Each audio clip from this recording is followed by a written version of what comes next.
ദൈവമേ, ഇഡ്ഡലി സാമ്പാർ ഞാൻ സ്വപ്നം കാണാണോ? എവിടെ പോവാന്ന് നോക്കുകയല്ലേ? ഹോസ്പിറ്റലിലേക്ക് തന്നെ. വരുന്ന വഴിക്ക് ദേ എടുക്കുന്ന 4 കിലോ കൈതച്ചക്ക 100 രൂപ. ഞാനും മേടിച്ച് 4 കിലോ. ഓറ് വെക്കുന്നില്ലേന്ന് ചോദിച്ചപ്പോൾ മീനില്ലാത്തോണ്ട് അടുക്കള പോയിട്ട് സീൽ വെച്ചത് അമ്മ. തളരരുത് രാമൻകുട്ടി, തളരരുത്. ഇന്നത്തെ പാചകം എന്റെ തലയിൽ തന്നെ. നെയ്ച്ചോറ് ഉണ്ടാക്കാൻ സവാള അരിഞ്ഞപ്പോൾ നല്ല കളറ്. ഈ കളർ ചുരിദാർ മേടിച്ചിട്ട് കെട്ടിനോട് വെച്ചപ്പോൾ ദേ വടക്കോട്ട് നോക്കിക്കുന്നു. എന്തെങ്കിലും മേടിക്കുന്ന കാര്യം പറഞ്ഞാൽ ചെവിയും കണ്ടൂടെ കണ്ണും കണ്ടൂടാ.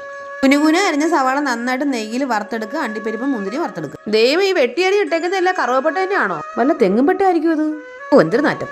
എന്തുണ്ടാക്കിയാലും ഇഡ്ഡലി ചെമ്പിന് കിടക്കപ്പുറത്ത് ഇല്ലല്ലോ. പിന്നെ സവാളയൊക്കെ ഇട്ട് സ്പൈസസും ഇട്ട് നമ്മുടെ അരിയൊക്കെ ഇട്ട് നന്നായിട്ട് വറുത്തെടുക്കുക. എന്താ കപ്പലണ്ടി എല്ലാം സെറ്റാക്കി എടുത്ത് നമ്മുടെ നെയ്ച്ചോറ് ഇവിടെ തയ്യാറായി. ഇനി കുറച്ച് അലങ്കോല പണികളും കൂടെ നടത്താം. സവാള കുറച്ചുകൂടെ മൂത്തങ്ങി കരിക്കട്ടെ ആയനെ. പിന്നെ ദേ ഒരു പാത്രത്തിലേക്ക് നെയ്ച്ചോറും ഒരു പുഴുങ്ങിയ മുട്ടയും പപ്പടവും പിന്നെ നമ്മുടെ സാലഡും. കഴിക്കാനെടുത്തപ്പോൾ എൻ്റെ നെഞ്ചെന്ന് കാളി. ഇവിടെ ഒരു മുട്ടക്കളനുണ്ടേ. അതേ ഇരിക്കുന്നു എൻ്റെ മുട്ട.